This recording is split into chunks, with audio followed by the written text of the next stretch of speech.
Yes. Good morning. Good morning. Morning. Thank you for joining us. It's a great pleasure. I think we can start immediately. I would like to introduce the speakers and the panelists before giving the floor for a welcome to Mrs. Carvalho.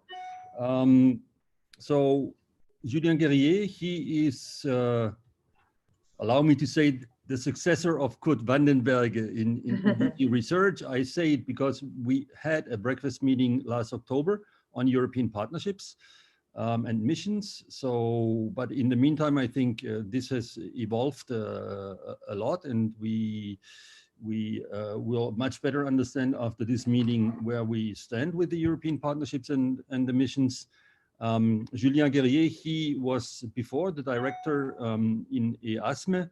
He also has quite some experience with the MFF, so maybe he can also tell us a bit about the budget of the European partnerships and the missions. He has also been a director of the EU-Japan Institute, so he spent a couple of years, if I understand well, in Japan, so he has also a lot of international experience. Yeah, so we are very happy to have you here.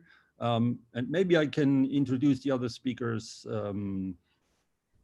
They even don't need an introduction, I guess, but still we will do it a bit later. I have to apologize because Mr. Marinescu, he had a last minute problem, so he will not be able to join us, but we will certainly be able to take one or the other of the meanwhile 70 participants or more than 70 participants. So the number is growing very quickly. But to not lose any time, I would like to give the floor to Maria da Graça Carvalho. She's the chairwoman of the Knowledge for Innovation Forum in the European Parliament, which is organizing this series of virtual debates. This is the third one. We're going to have two more, and hopefully a third one, another one with the German Council presidency, but there we do not have a date yet. So please, Graça, I pass the floor to you. Yeah. Thank you, Roland. Good morning. Good morning to all. Very welcome, Mr. Guerrier. It's very nice to have you in Knowledge for Innovation. Is your first time in the Knowledge for Innovation, I presume, for sure in your new positions, and I take the advantage a bit late, but to congratulate you and to wish you all the best, because you, for the good of all of us in Europe, you are running a very important part of the Horizon Europe.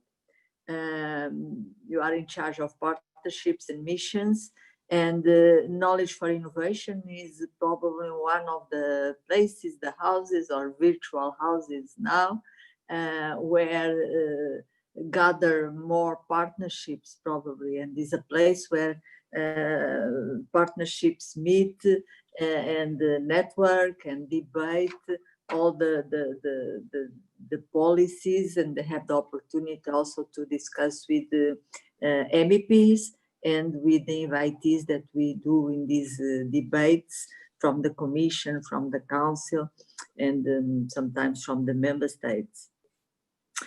So this debate is very timely and very important to understand, to better understand the details of the new initiatives, and also for our members of the Knowledge Innovation to get prepared soon enough for what is going on, and also for us MEPs that we still do not know all the details that are will come out in the area of partnerships. Very important for us also to get prepared for our legislative work. This is one of the reasons, the fact that we debate a lot partnerships, that we really look forward to build a strong relationship with you, like Roland said, like you had with Mr. Kurt Vandenberg. That was quite habitué in our debates. because we want to continue along the execution of Horizon Europe to discuss this overarching and multifaceted subject that are the partnerships and the missions and their contribution to the innovation in Europe. So today's debate is crucial for many of our members, and we really look forward to listen from you the major novelties that had happened since October, since that we had the last debate with your predecessor, and we know that a lot of work has been prepared, and we look very much forward to what you will tell us. About the missions, we still have a lot of questions, both in the Parliament and I suppose the stakeholders. First, are new missions in the pipeline? And the existing missions, how are they going on? How are the boards working?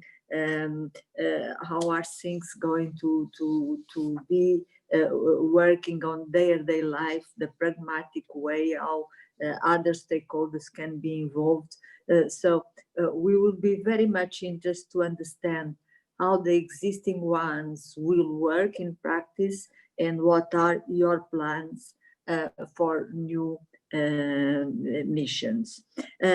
As far as the partnerships, we know how they work, or at least we know how they have been working so far, but we still do not know exactly the plans for Horizon Europe, about the number of partnerships, how do they, the legislative package, how is going to look the legislative package? Are they only one package, several packages? That probably for the stakeholders are not so important, but for the MEPs, it will be our work. You know that in the public to public, we are we have co-decision powers. On the others, the public to private, the Parliament gives an opinion, has a very strong role on the budget, but on the content is an opinion. How this is going to be processed, because it's going to be very in the near future. Also, the question of the calendar, we are worried about the calendar, because we need to be ready not to have gaps. And again, is there any new partnership on the pipeline? We have listened to Commissioner Maria Gabriel that has talked about a partnership, possible partnership on for Europe to get prepared for the pandemics. But I also have listened that there will be a large action on the subject, but still not clear if it's a partnership or any other part of the instruments, and we didn't even knew if it's a public to public or public to private partnership. And my final point is about the KICs. The Commission considers now the KICs. I'm one of the rapporteurs of the EIT. Mrs. Gálvez Muñoz is my shadow for the Socialist group. We just have finished a fantastic agreement yesterday. We have agreed in all the points, so we really look forward the negotiation with the Commission, with the Council. But also we would like if you could refer also the role of the KICs in the partnership. So a lot of topics, and I'm not going to say more, because we really want to listen to a lot of novelties from you. And thank you again for being here. Thanks to Lina and all the MEPs and all the attendees that are here today with us. And Roland, could you continue the meeting? Thank you very much.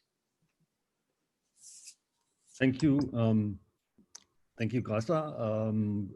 I do not want to lose any time and pass on to Julien Guerrier. We are reaching the 100 participants now, so there seems to be a big interest, but we don't know how many are following on YouTube, so maybe there are much more. Please, Julien Guerrier.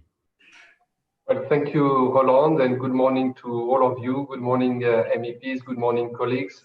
It's really a pleasure for me to meet with you. And indeed, as you were saying, my intention is to establish a close working relationship with all of you. I would be even happier if we could meet in person, but as you know, it's not possible right now. I hope our next meeting will be in person and we can have also more informal chats. But in any case, I'm available and don't hesitate on an individual or collective basis to contact me at any time. I joined the DG and this particular position at a very crucial time for Horizon, because it is the time when we are defining the orientations for the strategy of Horizon in the next 4 years through the strategic plans, and even beyond the next 4 years for the whole MFF period through the definition of partnerships and of the missions in particular, which are a novelty for the program. So it was in any case a very important time for me to join and to launch this new phase.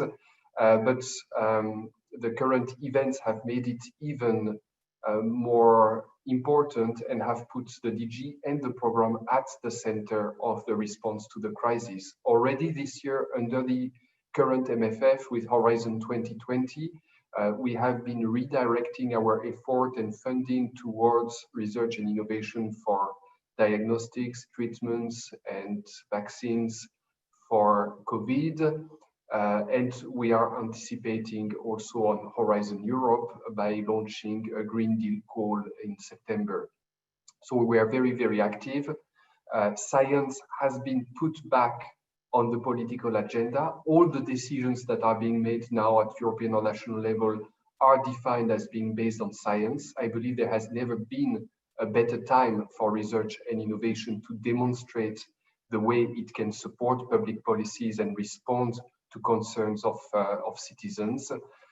This is very obvious also in the narrative of the MFF and recovery package that has been adopted by the Commission at the end of May. Their research and innovation is central in the narrative, if you look at it, both in how we can address the crisis, the sanitary crisis, but also at the center of our recovery effort. What we want to do, and that's I would say the guideline, the red thread of the recovery package. What we want to do is to reconstruct, rebuild a new Europe that is not the status quo ante, but that is a continent that will be transformed into a greener, a more digital, and a more resilient continent. And to do that, if we want to decarbonize Europe by 2050, we need to invest in breakthrough research and innovation. And that's what the package says. If we want to become more digital, more resilient in our systems, we need to invest also there in research and innovation. And this is not only in the narrative, but it is also reflected in the budget proposals, where you see that there is a 750 billion recovery instrument that comes on top of the 1.1 trillion MFF. But from this recovery instrument, there is a significant part that will increase Horizon's budget. The budget that we propose now for Horizon is in constant 2018 prices, 94.4 billion euro. And that is to be compared to our original Commission proposal of 2 years ago, which was 83.5 billion euros. So it's an increase of about 11 billion euros in constant 2018 prices. If we compare it to the latest state of play of the negotiating box of the beginning of the year, it's even an increase of 13.5 billion euro that comes from the recovery instrument. And if I translate all of that, because there has been some confusion between constant prices and current prices, if I translate all of that in current prices, we have an increase of 14.65 billion euro compared to the negotiating box, since the new budget we propose for Horizon is 105.8 billion euro in current prices, compared to our original proposal of 94.1 billion euro in the Commission proposal of 2018. And those figures that I've mentioned are for Horizon alone. So to that you would have to add also the research window of InvestEU, Euratom, etc. That's a very significant figure. It is not the 120 billion euro that the Parliament is calling for, and that's, of course, as responsible for the program, I would be delighted to have, but it is certainly a very significant increase, which is fully in line with the narrative that shows that research and innovation is going to be at the center of our response to the crisis, not only to the sanitary crisis, but also to the reconstruction of a green and digital continent. This 13.5 billion euro that comes from the recovery instrument will go to the program and be used by the program according to the rules of the program. So it will be for all member states and all eligible stakeholders. It will go to 4 priority areas that have been identified as contributing particularly to the recovery, which are the health cluster, the climate, mobility and energy cluster, the industry, digital and space cluster, and the European Innovation Council. So those 4 areas will benefit from these additional 13.5 billion euro. Of course, all other areas will have the budget from the 80.9 billion euro of the part of the program that will be financed through the normal own resources of the Union. And this represents already an increase compared to the current Horizon 2020, sometimes a significant increase. And of course, these other parts of the program can also contribute to the recovery. The 3 clusters that I've mentioned among the 4 areas, together with the EIC that will benefit from this additional money, are clusters where you have a concentration of partnerships, and where, of course, also the themes are conducive to the mission areas that have been identified, which means that since the budget of the partnerships comes from the clusters, I mean, it's up to 50% of the clusters budget, this will ipso facto increase the budget available for partnerships in those clusters, and also for missions who get a budget of 10%, up to 10% of Pillar 2. So that's what I wanted to say as a matter of introduction on the recovery package and on the role of research and innovation in the next MFF. But let me come a bit more in details to the strategic plan, the missions, and the partnerships. The strategic plan has been elaborated over the past few months in a co-creative way with all Commission services, also involving the committee of the shadow program committee of Horizon Europe and the ITRE committee of the Parliament, who gets all the documents. What we want to do through the strategic program is to have a novel approach to programming in Horizon. So far, it was largely a bottom-up approach where all services were putting up their requests. We were doing some selection and putting a program together. Now we are starting from the political priorities and we are declining them or translating them into expected impacts, meaning expected objectives for Horizon that will guide us for the work programs. So we started from the priorities, in particular the green and digital transformations. We developed on that basis 10 strategic orientations, which themselves were trickling down into 36 different expected impacts, which are, I would say, the objectives that will guide us in the programming for all work programs in the first 4 years. These strategic plan will also integrate, beyond the strategic orientations and the expected impacts, the missions, because now we are getting now the proposals from the mission boards. So we will define the specific missions and integrate them in the strategic program. We will also put the list of partnerships. What we intend to do is to have a draft strategic plan ready for the end of July, in order to have a public consultation on that basis at the beginning of September, a co-creation session also at the Research and Innovation Days at the end of September, with a view to adopt the strategic plan by the end of the year. It's of course depending on the progress that the Council and the Parliament will be able to make on the overall MFF and Horizon Europe. But if there is an agreement in the summer on the MFF and Horizon Europe, we are ready to adopt the strategic plan in time for the end of the year. And then this would guide us to develop the first work program of Horizon Europe, because what I call the expected impact, so these 36 objectives, would become, in our jargon, the destinations of the work programs, meaning the structure of the work program that will help us put the actions contributing to all these 36 objectives. So the timing for the work program is that, of course, we need to have the strategic plan, but we would start now working on the work program with a view to develop it along the autumn and have an adoption in the first trimester, so I would say by the end of March 2021, in order to launch the first calls already in March and have a minimal gap between Horizon 2020 and Horizon Europe.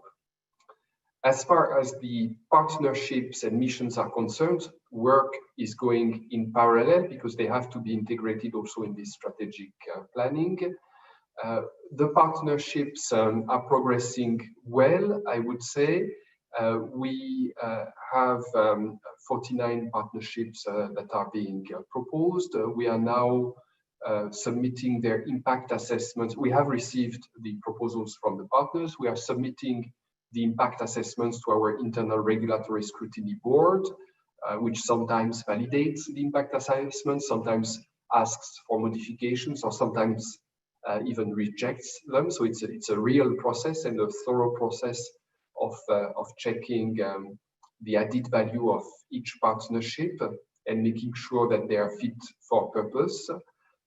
They will go, as you know, they are under a number of clusters, in particular the clusters that I mentioned and that will benefit from the added funding from the recovery package, the health cluster, the digital industry and space cluster, and the climate, energy and mobility cluster. They are a key part of the recovery, I would say, because of the themes they are addressing. Decarbonization of energy, mobility, steel sectors, but also because of their nature, they allow us to team up with public and private partners in the member states and to leverage funding from other parties. We have 12 candidates for institutionalized European partnerships based on Article 187 and 185. As I said, we are going through the impact assessments now and the regulatory scrutiny board. The co-programmed and co-funded partnerships will be identified in the strategic plan in a summary table. This should capture also the contribution of all European partnerships to the strategic orientations. And as you were mentioning, Maria, the possibility of having new partnerships. We are considering a new partnership for pandemic preparedness following the crisis. It is still an idea for the time being, so we have to see whether it is really the best way to address this issue. We think it may be, but we are not fully sure. We don't know yet what kind of partnership it would be. We have to discuss that internally and externally. We will see with stakeholders how we could further refine that, and if we could include it in our list. There is one partnership on geological service that will probably be taken out of the list because we have concluded through the impact assessments in particular that a CSA would probably be more appropriate to address that particular area. In terms of the timeline, the impact assessment work should be over by the summer. We are, with the partnerships, currently developing the strategic research and innovation agendas, including the stakeholders consultations. We are also planning to have a single act. You were asking for this proposal for all institutionalized partnership. There may be an exception for the high performance computers partnership because it is a specific case which has been launched not so long ago and doesn't have to go through the impact assessment. We will see, but the idea is to have a single act for those partnerships and to launch the first partnerships already in the course of next year, before the end of next year. On the missions, you were asking for possible new missions, where there the 5 mission areas are defined in Horizon Europe in the regulation, so we are constrained by that. We will remain with those 5 areas. The mission boards are working hard. They are developing and giving us now their proposals.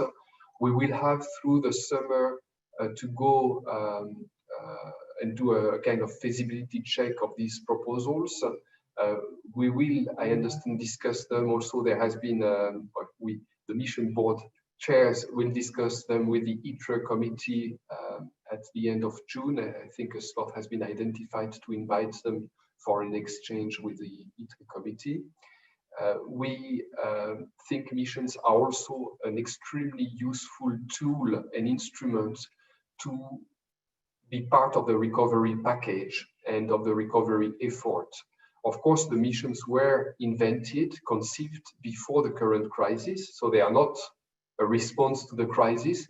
But again, because of the areas they cover and because of the inclusive way they engage citizens and they respond to specific needs expressed by society, we believe that they are actually a quite emblematic instrument to be part of the recovery package and of the way we want to develop our policies in the future.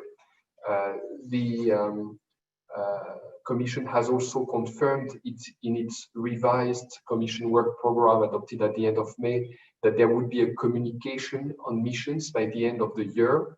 I think that underlines what I've just said, that there is a big role for missions to play in the recovery effort. It also underlines the political importance that the Commission gives to missions, because a lot of policy initiatives have been delayed in the current crisis or even cancelled, not this one. And through this communication, what we want to do is to underline the inclusive way, the citizens' involvement and stakeholders' involvement that we want to have in the conception of the missions, but also in the whole life cycle of the missions, also in their implementation and in their monitoring and assessment. We want to present, of course, the 5 precise missions through this communication. And we want also to gather and collect support from other services in the Commission and from member states who should contribute also to the objectives of those missions, because the missions are instruments that go far beyond research and innovation. In terms of the more precise timeline, as I was saying, during the summer, we would do the feasibility check and adjust perhaps a bit the proposals from the mission board chairs. We would do also online citizens engagement events, about 10, in order to continue to involve citizens in their definition, the definition of the missions. After the summer, we will discuss the outcome of those citizens events, have a presentation of the missions by the mission board chairs at the Research and Innovation Days at the end of September and adopt our communication on missions by the end of the year. So we expect to include the first mission calls in the first work program of Horizon Europe already in the next few months. I think that's what I can tell you on the missions and the partnerships and the strategic programming.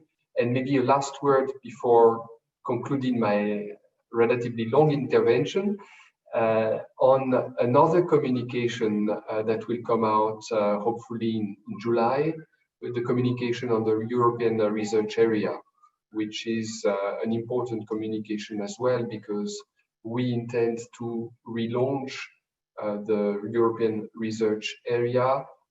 Horizon is obviously a very powerful research and innovation tool and funding instrument. It is one of the biggest programs in the world, but it represents 10% of our European public research and innovation investment. So it is important that we have also a coordinated way of developing our research and innovation policies in the member states and with the union. And that's the objective of the ERA communication, to try to ensure that based on the principles that have always, of course, guided us in research and innovation, I'm thinking of excellence in particular, we can give a bit more strategic orientation to our policies of research and innovation. That's what we are trying to do already with Horizon Europe itself through the strategic plan and the green and digital transformations of Europe, but also through this ERA effort. We would like to increase circulation of researchers and innovators in Europe to bring all member states to a level of excellence that should be the one of Europe, and to have an inclusive approach to research and innovation across the continent. That's, I think, what I can say at this stage. I will stop here, and I'm happy to answer to all your questions and to take also on board comments or suggestions you may have on what I've just said. Thank you very much, Mr. Guerrier, for the informations, very useful informations that you have given us.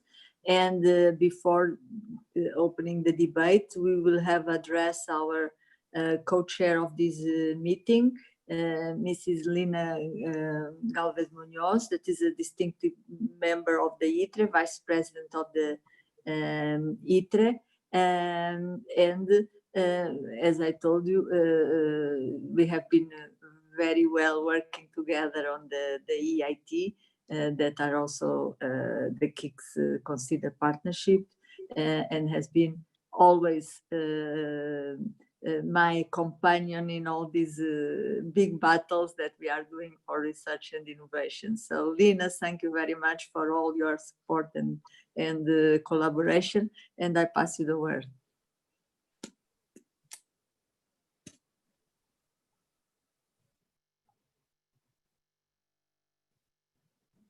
Please put your mic on. Sorry, I muted before, and so I was saying that thank you very much, Graça, and that I hope we keep working and fighting for research and innovation. Still, I know it's going to be difficult, but we will still fight for this 120 billion budget for Horizon in the European Parliament, and let's see. But in any case, I hope we keep working. In fact, we have worked very well together with the EIT files, and I think at the end we have a very good outcome. Now we will see in the trials, but I think from the European Parliament, we are arriving with a lot of support from most of the political groups, And I hope it will go very well also in the trialogues. Thank you, Roland, again for organizing all that, of course. And thank you, Monsieur Guerrier, for being here and telling us all the updating about the horizon, especially emissions, partnerships, and especially also on budget. I agree with you that, well, at the end, we have an important budget, but not enough. I think the recovery plans is more important the narrative than the budget increase itself. But never mind, it's something, of course, we could always discuss. I have to say, I said the other day as well in the webinar we have, that I have to congratulate the Commission on that respect, because if our thing has been not as fast as we did it in other areas, I think in research and innovation, the Commission has moved quite fast and mobilizing resources, you have already said, for Horizon 2020, also very important for different stakeholders, making deadline more flexible. In my case, coming from the university, I know how important it is to make that flexible and in a less tangible way, but I think very important in the path we have to follow. I think promoting this science and innovation that is very useful for society, and that society, I agree with you, is now perceiving how important it is to invest and to develop research and innovation for their well-being. So we really need to go on this path. We have already going on, but it has been accelerated in this COVID process. I think now the citizenships realize how important it is. And this is especially important because they are paying their taxes, and they should support that their taxes goes to research and innovation specifically. So I think this communication and this how the society should perceive how important it is a very important thing. I think we have advanced on that during the COVID crisis. Regarding, I will say a couple of things first regarding missions, and then I will move to partnerships. Well, I think everybody that knows me knows that I'm very fond of the mission as a tool for advancing in research and innovation. In fact, I organized in Spain some of the first country member state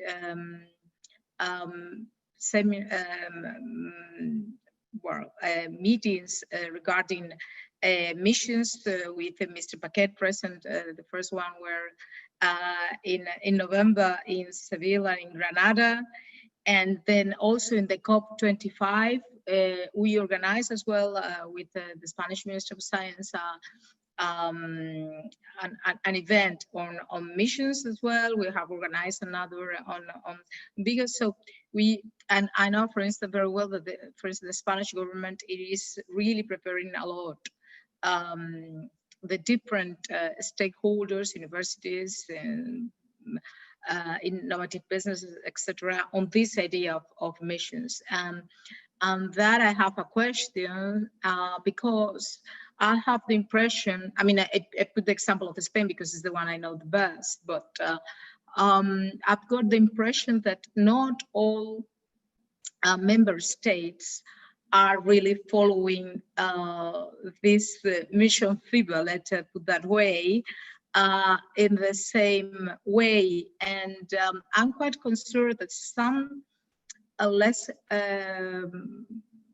say some central countries, very central in terms of research and innovation, are not really developing events or doing things regarding missions. So I would like to know if how are you dealing with this? Is that there are some certain countries that don't believe on that idea, or what is happening there? But because if we look to the different things that has been organized in different member states, there are huge differences. In some very central countries, this idea of promoting the missions is not present at all. So I'm a bit worried about that in that respect, because I truly believe in their potential, as long as they are inclusive, open, and flexible enough to meet their ambitious objectives, because they are very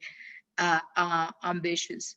Of course, there are still many issues regarding their implementation that should be defined, and you just received this proposal from the mission boards, and we are really looking forward to discuss with you as well. I'm closely following, specifically one of them. I've been in several of the events they've been doing, the one on cities, and I know this one is well focused and well advanced. The others, well, for the hearings we have in the parliament, some of them were more or less, but well, we are really looking forward to know the final proposals. And as I said, it is I think it's a very, very good tool also for this visibility. Science and innovation needs to work towards the citizenship in order to have citizens to support with their taxes our efforts. And I think, as I said before, this is something we have to take very positive from the crisis, that this perception in citizenship. So I don't want to be long. For partnerships, I'm as well very much, we are very much looking forward to learning which research partnership, particularly those involved in industry, will be funded in Horizon Europe. But now that we are dealing with the European Industrial Strategy, is one of the files I'm dealing with as well, the industrial strategy, and so it's something we are really expecting as well very much. We have here many things, many ideas, the possible subjects as self-driving car, 5G, 6G, well, the new batteries partnership, well, all the information, of course, will be more than welcome. This, of course, this COVID partnership, that could be a good idea. We discussed that, Graça knows very well, for the KICs, if we will be in the 2 new KICs proposed, and finally one on COVID, we decided at the end that it was much better because it was faster to support both the health and the digital KICs for that purpose, the COVID, instead of a new specific KIC. But well, it's obviously something that could be also very interesting. Moreover, we would be very interested in receiving information on the governance, transparency, and accountability of existing partnership, for some partnerships that will continue on the Horizon Europe.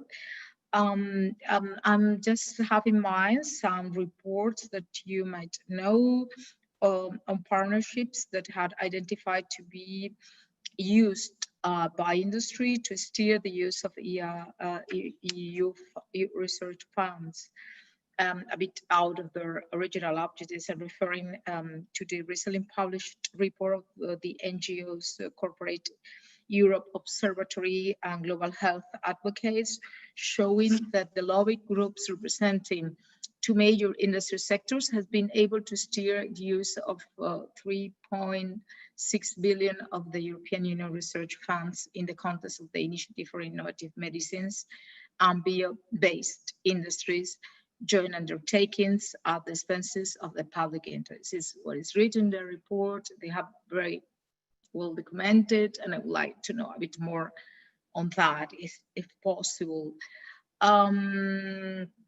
Well, in any case, we will be very much welcome to know how this flows will be addressed in the next partnership, the Horizon Europe. I'm happy as well, as you mentioned, that the European research area will be start to be at the end of July, I think it is ago, and that we have not only because of the money that has arrived from Europe, but because of their ecosystems, scientific and innovative ecosystems, and to be able to compete and to advance in science and innovation without the regional and national inequalities we are still facing today. So thank you very much again for organizing, Roland Graça and Mr. Guerrier for being here and telling us. I hope as well that this will be just the beginning, and that of course next time we will be able to meet in person. I hope that will be very soon. Thank you. Yes, thank you very much, Lina Gálvez Muñoz. We have a colleague of Julien Guerrier who joined us, Joerg Niehoff. I think I can say that he is maybe the expert on, at least when it comes to details of European partnerships. So he would also be willing to answer very detailed questions. So we already got a few, but I would like to start to give the opportunity to Julien Guerrier or Joerg Niehoff, you decide among yourselves, to react to the comments and questions of Mrs. Muñoz.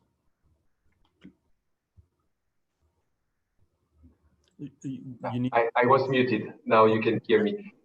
Thanks a lot, and thanks for your support, Lina. I would say on the missions, I mentioned 10 online events for the summer. So obviously not all member states are covered, but they are organizing their events also on their own.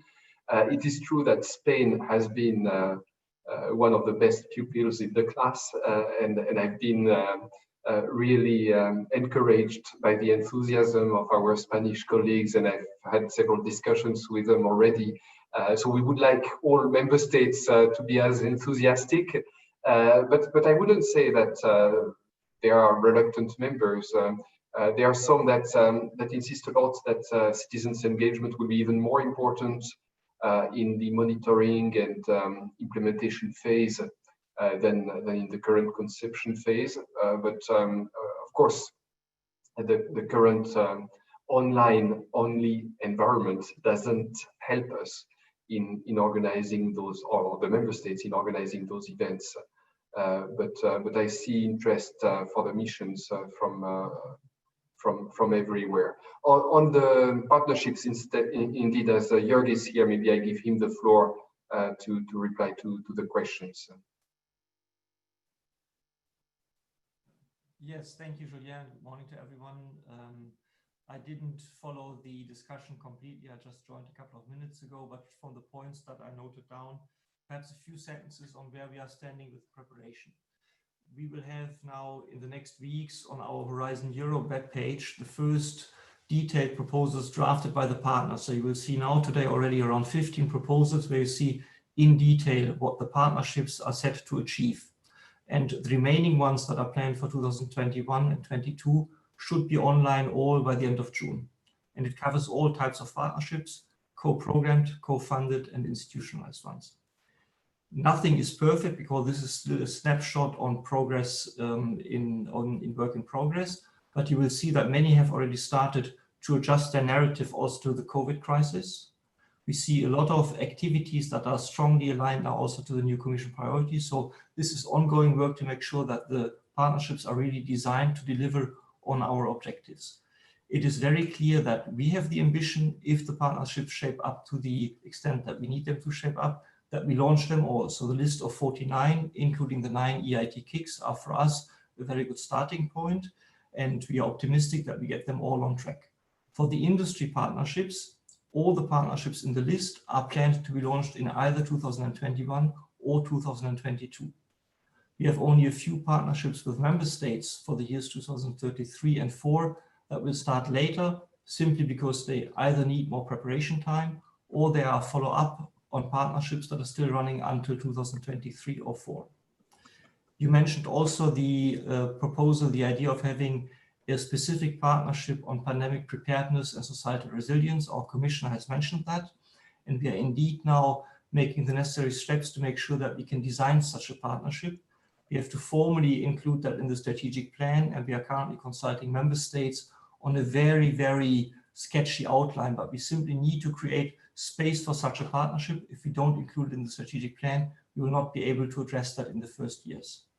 It is, in the current thinking, something that is not directly related to COVID-19. It is rather for the next crisis, the next pandemic, and we haven't even yet started internally a fully fledged discussion to see what the center of gravity of such a partnership is. So it is early days. This would certainly need a lot of preparation, and certainly, first of all, be based on analysis of the experience that we had in the COVID-19 crisis.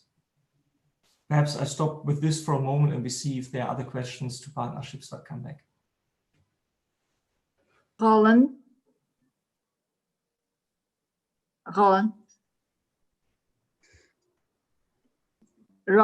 can I ask a detailed question on the partnerships? Sure. That is a very short question, because it's directly related to what has been said. Hello.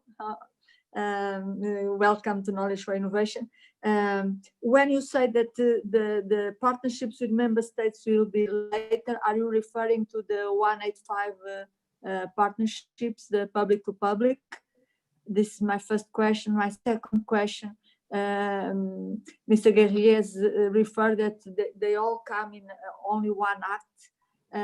Can we put I know all the 187 can be in one act, but the ones that are public to public, 185, the institutionalized, are co-decisions. So in my knowledge, but I'm not a lawyer, they should be each one act. And my last question, what about EDCTP? Is going to continue to be 185, and is it ready also? Sorry, I finish here. No problem. So when we talk about delays, we are not talking about delays in the sense of not going according to plan. We simply know that some partnerships from the beginning were only planned for 2023 or 24. All institutionalized partnerships, Article 185, Article 187, are planned for the year 2021. So indeed, we hope to have a single basic act covering all joint undertakings. And in the current thinking, based on also the outcomes of the impact assessment work that we know already, we expect to have a single proposal for an Article 185 initiative on metrology. So the current preferred option, but of course still all subject to ongoing work, is that for the global health, EDCTP3, we would indeed shift the implementation from Article 185 to Article 187 joint undertaking for a number of reasons. For example, it would allow us to bring in also contributions from foundations, Bill and Melinda Gates Foundation, Wellcome Trust, and it would allow us to also include and match contributions from private partners on an ad hoc basis. So we would be able to broaden the scope of the partner composition and bring more resources on that objective.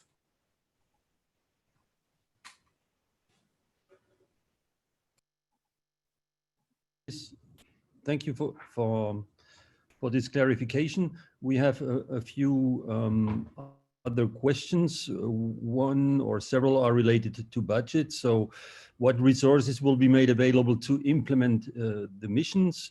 Julien, you were mentioning 50% of the budget in Pillar 2 will be managed by the European partnerships. You also said something about 10% for missions. 10% of what? Is it 10% of the budget of Pillar 2 or the overall budget?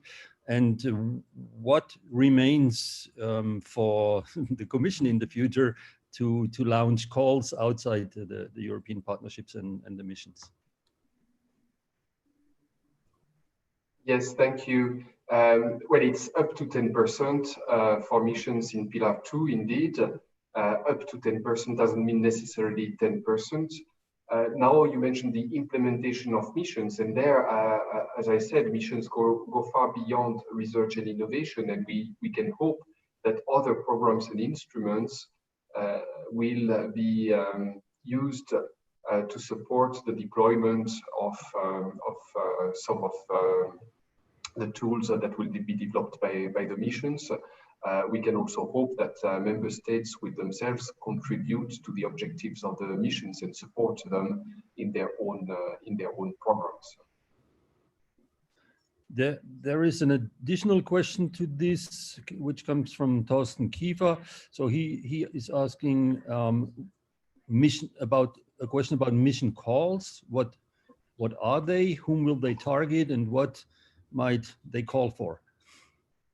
That will be depending on each mission, but there will be call for proposals in the remit of the missions to support, well, in the context of those 10% or up to 10% budget that will be reserved for missions. I have my colleague Robert Schroeder here also present, who can perhaps answer if he has some idea of specific mission calls, but I think it's a bit early at this stage to know exactly. We haven't developed yet the work program, including the work program for missions. I mean, even the missions themselves are not yet fully defined. Very happy to welcome Robert Schroeder, with whom we were working very closely during his time in the cabinet of Commissioner Moedas. And we will try to add him now to the panel. Robert, can you hear me? Yes, good morning. Good morning, everybody. Thank you for the invitation. Hello, Graça. Very nice to see you again. Hello, Lina. Nice to see you, and Roland, of course. So for Julien already mentioned it, we're still in the early stages, but we're working on a specific calls for the missions to implement them. So for each of the mission specific topics within the Horizon Europe work program, and this is something we are still working on now, how to exactly do this. How do we make the evaluations, because of course the mission approach is different from the rest of the program, because it is the portfolio approach that we try to support with the missions. So we need to see exactly how to do this in practice. How do we have set up a good system to evaluate that, and to have the different. We will use the normal types of projects that we will have, so research and innovation actions, CSAs, research actions, etc. So it will be the normal instruments that we have at our disposal, but in this light of the portfolio development. So this is something that we are working on now, and we're starting to build the first concrete topics so we can really hit the ground running when the first work program is going to be published. Perhaps I can also just come back to another issue that was mentioned earlier on the citizen engagement and the involvement of the other member states, or of all the member states.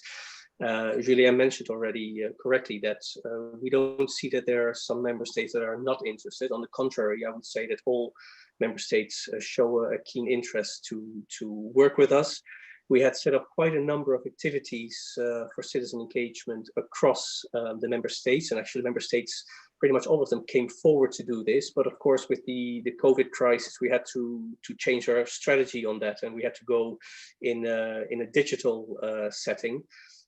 We are organizing ourselves, as Julien mentioned, 10 member state events across EU member states over the summer.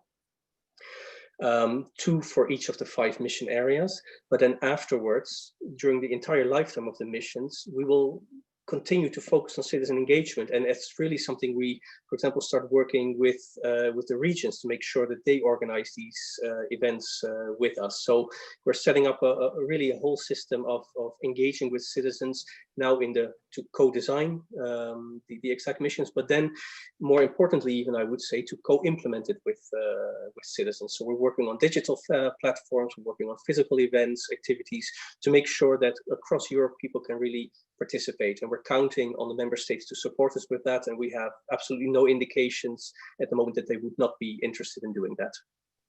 Thank you. Thank you very much, Robert. It was a pleasure and very spontaneous. We did not plan to have you in the picture, but very nice to see you. I have another question for probably Joerg Niehoff from Ivan Petzler. He is asking which partnership will be launched first. I mean, the 15 you talked about.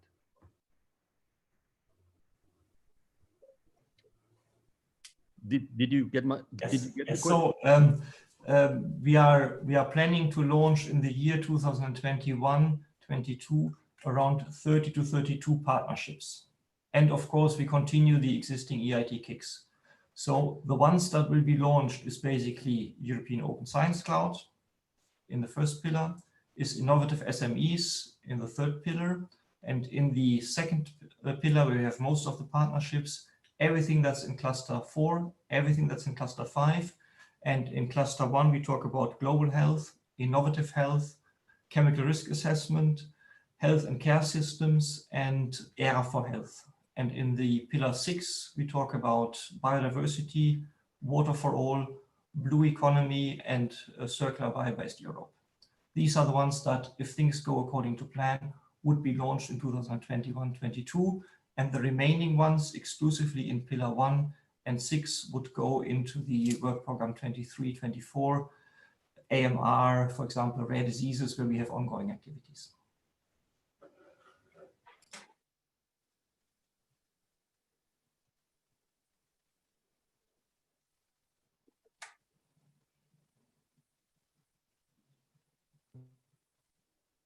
Roland, you are mute.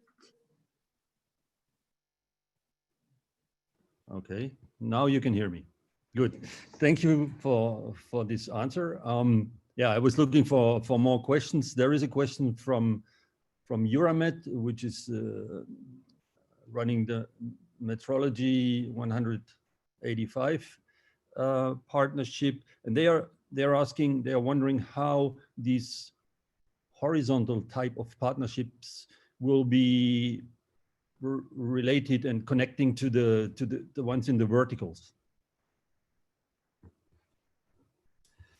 No, that's a very important question beyond the question horizontal versus vertical. One of the key issues that we learned from the Horizon 2020 intermediation was there was basically no collaboration between partnerships. And what we are currently doing, and it's actually happening as we speak, we are analyzing with colleagues and with the partnerships which are the priorities where we want to see a collaboration. And many of these will happen within a cluster. So hydrogen will work with waterborne industries or with aviation, but indeed many will also be across clusters. That concerns the digital ones, that concerns in particular the metrology one. So we want to pre-wire in all these partnerships in the future, these priority collaborations. And this is something that, again, I can only recommend to look into the proposals that we have now started to publish. You will see there exactly this ambition for each of the partnerships, which are the areas where they need to have a collaboration with other partnerships and for which purposes. And that means we hopefully have a much more coherent landscape and a very much connected landscape of partnerships on Horizon Europe. Thank you for this. I see Graça would like to intervene. It's just a request. I couldn't get all the notes of the list of partnerships that will come first. I don't know if they are already public or if you could be kind enough to send Roland an email and he will distribute among us, because it was very, very interesting. I heard, for example, water and blue, but I couldn't get the names. So thank you. Please send us what you have said about the partnerships on the list. We have a document for the Shadow Strategic Program Committee that has this kind of list. We are happy to share that. You probably have that somewhere deep in your emails, but we can of course provide you with that. Okay, thank you. Yeah, thank you. So we will distribute that. Let me see. I have another question here from TU Delft. How do you ensure coherence between partnerships and the industry alliances, among which there are the IPCEIA, so the important projects of common European interest emerging from the new industrial strategy? Who would like to take this question? Good, then I jump in. I hope my director is not offended. So what we indeed want the future partnerships, in particular the industry partnerships, to be is a part of a larger ecosystem. So we also require them in the preparation of their proposals to identify which are the relevant broader strategies and policies, including the process of common European interests, including industrial strategies linked to hydrogen. And so we want also to have activities that allow them to build the bridge to these broader policy contexts, because in the end, we need a pipeline for the deployment of the research and innovation activities that happen in the partnership to a landing place. And therefore, there's one element linked to these broader policies, but there's also an element that we insist on. Where do they see possibilities to exploit synergies with other union programs, in particular cohesion funds, but also Digital Europe, Connecting Europe. So these are elements that we want really partnerships to look in context so that they know what are the interfaces that they need to build.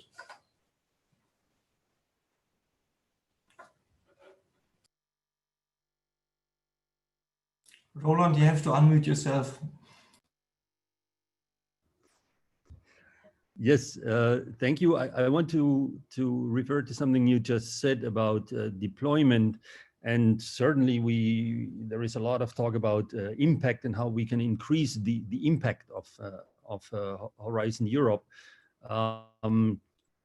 What in particular, or how do you foresee to achieve this maximum impact to deploy and exploit the research results to the extent possible and make the results available, let's say, for those who can use them best and generate economic activity and new businesses?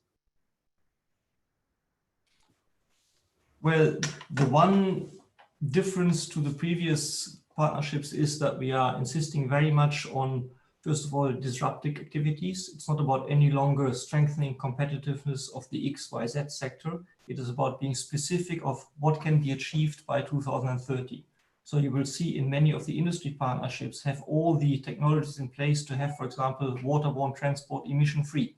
Of course, it will still take time to roll that out, but at least we want to precise in what do we want to have achieved by 2030. And that means we, in many cases, want to have the building blocks in place so that we can go from a first of its kind demonstrator into rolling out of activities. And this rolling out of activities, these are of course things where we see a strong role then of cohesion funds and others.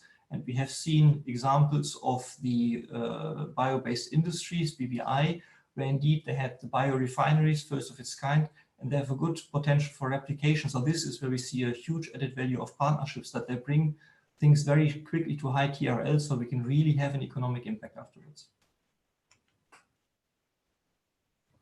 Thank you for this. I have another question from Angels Orduna. She's the Secretary General of Spire, and she's asking about the alignments between the partnerships, or she's saying that they are desirable, but they require time. And is there a process, or how will the Commission support such alignments? I remember something of a forum that is or has been put in place or will be put in place, but maybe you can elaborate a bit on this question. Yeah.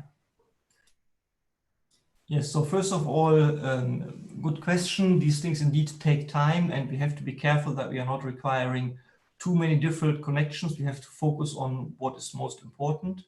What we do between now and the launch of the partnerships is to identify which are the practical possibilities for collaboration. Is it about defining common core topics? Is it about defining an interface where a component from the hydrogen partnership is going to be used in the aviation partnership? These are things that we have to develop in detail. And of course, the Commission will facilitate that process, but we have to do that also in the context of the respective partnerships and resource that. So also in each of the partnerships, you have to make sure that the human resources, the financial resources are there to carry out these joint activities. And what we notice with satisfaction is that indeed for some of the partnerships, we have already signed statements, MOUs of the different associations that say we want to formally collaborate. So a lot of things have been moving since we started that discussion.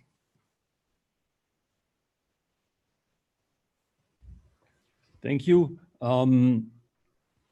there is certainly also the, let's say, the international dimension of the international cooperation aspect, especially when it comes to these global challenges. I see here a question from the Euro-Macedonian kick about events and activities for associated countries from Western Balkan, well, and their involvement in Horizon Europe, more broadly speaking.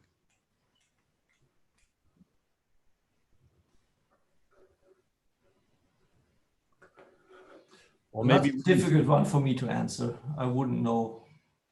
Or maybe we can reformulate it in a way that, does international cooperation, or in how far does international cooperation, or will it play a role in the work of the European partnerships? That is something I can answer. So we see that, of course, some of the partnerships have an immediate global dimension. Global Health, EU-Africa Health, EDCTP3 is a partnership that is built on that dimension. We see that others, and the example of metrology is one, where that partnership is, of course, embedded in the broader context of the global metrology society. We see in certain partnerships, biodiversity, for example, that in the design of the partnerships from the side of the member states, they have already foreseen to have that international dimension built in. But we also have to acknowledge that there might be cases in some of the industry partnerships where the strategic interests of Europe also require to consider, do we need to somehow limit an international dimension?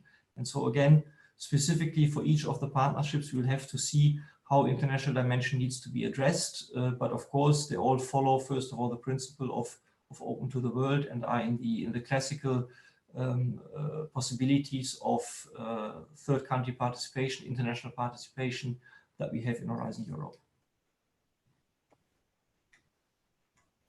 Thank you very much for this answer. I think we are slowly coming to an end of this session.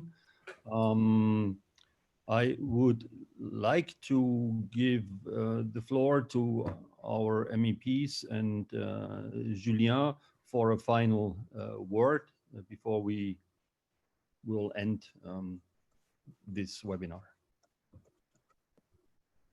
Julien, would you like to? Yes. Yes, thank you.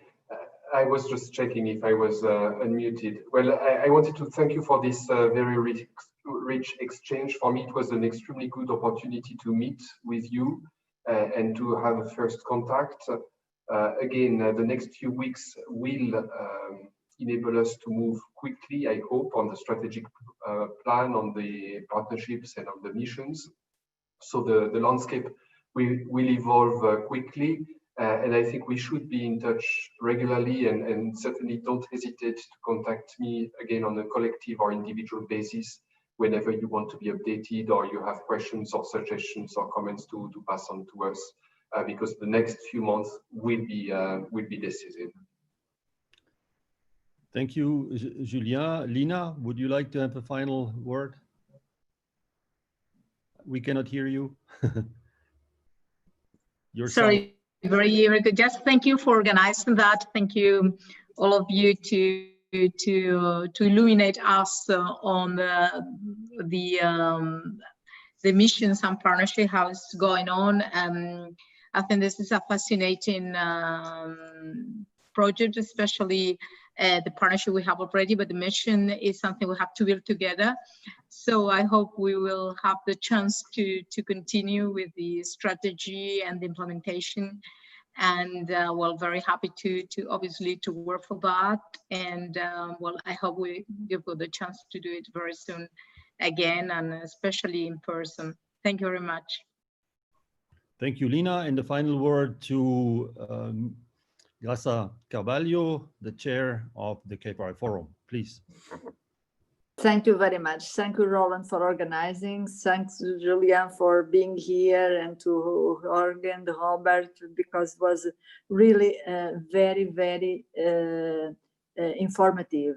I would say much more informative than the normal committee meeting, because we have 1 minute to put the question, commissioner or director, general director has 2 minutes to answer. We cannot follow up, and really we could ask a lot of details, how the partnerships and the missions are going to develop. Was really very useful for our work as MEPs, and I hope that was as useful for the partners of Knowledge4Innovation. So I really thank you for your availability of time, and you are willing to answer even to more details of your work and ongoing work, and that we appreciate very much. And it's very nice of you to have this openness. Thank you very much. Thank you. So thank you to all of you. It was a great discussion, and we look forward to meeting you in person. Julia, we will invite you to the Parliament as soon as we can go back there. Certainly in December, we plan the 12th European Innovation Summit, where Horizon Europe will be one of the major topics that we will have in the program. And well, in the meantime, we will use whatever means to continue our exchange, and looking forward to this collaboration. Thank you very much. Thank you. Bye. Thank you. Bye. Bye.